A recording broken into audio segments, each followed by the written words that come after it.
Hello. For those of you who do not know me, my name is Alicia, and I'm 20 years old, and I have a heart condition. It was something that I was born with, and today marks 5 years since my second surgery. And I just kind of want to post a story about my whole condition. So this video may be a little long, and it's not like my normal videos, but I'm still probably going to be my wacky self, even though it's kind of a serious issue.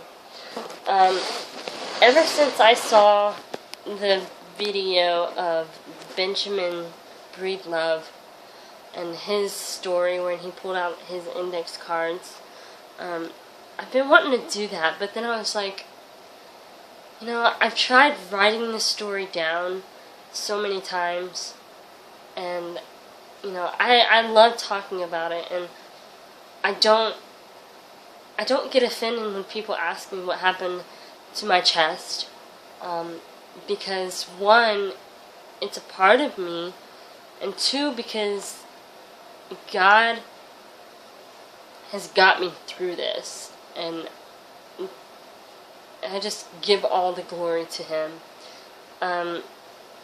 So, I was born in 1993, in May of 1993,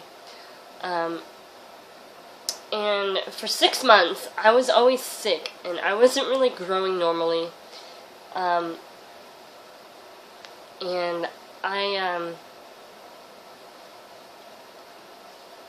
my parents took me to doctors, and we didn't really know what was wrong, and finally, sometime in October, I had to have surgery, and basically what I have, I guess I should start with that, basically what I have is a bicuspid valve and an enlarged aorta. My aorta is bigger than it should be, and then I have a bicuspid valve, and that means two of my valves were stuck together. And I believe when I was 6 months old, they replaced the valve with a temporary one, and watched that as I grew. And I guess I was too small for them to really replace the aorta, so they watched that as well over the years. I have that scar on my shoulder blade, and I'm thinking about getting a really cool tattoo with a cross right there on that shoulder blade. You know, it's meaningful, and it just reminds me of it reminds me more of my heart condition, which is part of who I am.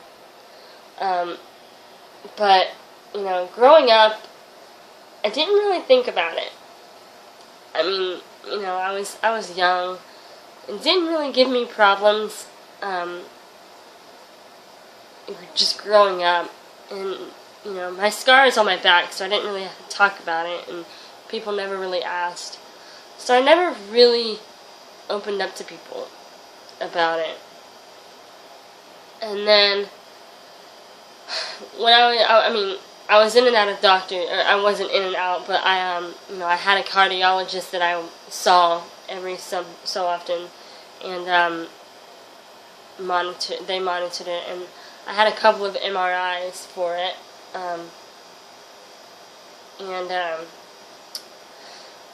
June 26, 2008, which was 5 years ago today, I had my surgery to replace my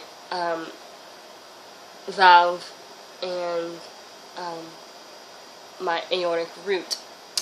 Well, due to some complications in that surgery, not really complications, my surgeon explained it to me, but basically there's this invisible nerve around your heart that doctors have an idea of where it is, but they're not quite sure. And you know, if they accidentally hit it, then that can cause some problems. Or after you've been sewn up the swelling inside can hit it. And I believe that's what happened. The swelling inside hit my nerve. Well, because of that, I needed to get a permanent pacemaker put in. Basically, the top chamber of my heart is at normal pace, but the lower chamber never came back to regular pace. So basically, the pacemaker regulates them in sync, because one was regular and the other one was kind of off. I'm trying to whatever. So, you know, that was the summer right before freshman year. And my scar is really faded now.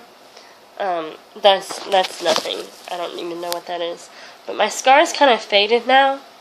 And then I have my pacemaker scar, which you never really could see anyway, because it was just a thin line. But, ever since my surgery, I've always opened up about it, because, you know, it's just right there on my chest, and I'm a woman, so that's the general area, excuse me, but that's the general area where people look. And, you know, I always got asked what happened, and, you know, I tell them this short story of, oh, well, I was born with an enlarged aorta and a bicuspid valve, and I explain it to them in English, and that's kind of it. But the real story here is my faith, and why I'm so close with God because of this. I mean, God is healer. He will take a broken heart, literally, and heal it.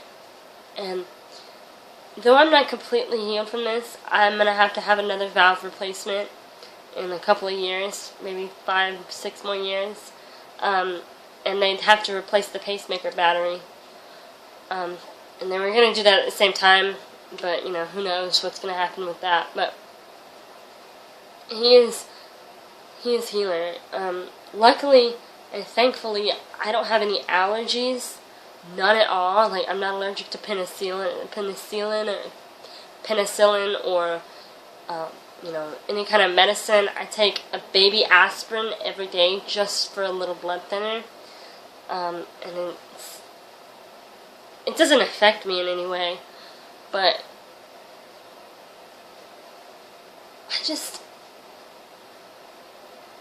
I mean,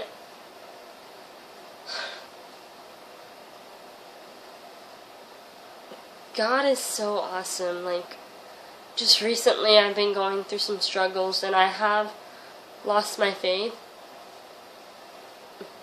but I've honestly never lost my hope. I have, I believe in purity, no sex before marriage, and this is more than just a ring to me. It's a reminder that it's a reminder that God is here, and God is great, and He is all-knowing, and He knows you inside and out. And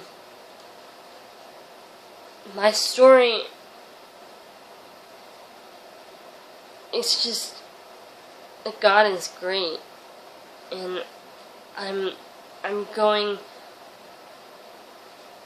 through a time right now where all I need to do is just trust in Him. All I need to do is just let everything go and surrender my all to Him. And that's what I'm doing, is just surrendering it all to Him. What I want to do with my life, I want to become a hospital manager at the Children's Healthcare of Atlanta at Eggleston. That one specifically because that's the hospital I've been at since I was 6 months old. And I just feel like that's where God is leading me. You know, that's going to be my career, but it's also going to be my sanctuary, I guess, because Well, no, not my sanctuary. It's going to be a place of ministry for me as well, because I've been on Instagram recently, and I've looked at hashtag heart surgery, and just to see all those people who have gone through, maybe not the same condition, but gone through the same thing that I went through, that makes me feel so much better. And that's what I want to do. That's why I want to do what I want to do, is to support those children and let them know that everything is going to be okay in their life. And, you know, I'm not going to, I mean, I'm going to minister to them in a way that they need to know that 1 Timothy 4:12, don't let others bring you down, but set an example in the believers in faith, in speech, in love, and in life, and in purity. Just don't even let yourself bring you down. And that's what I want to do. That's where I feel like I'm being called, is to be a minister inside a hospital. And it hits me hard.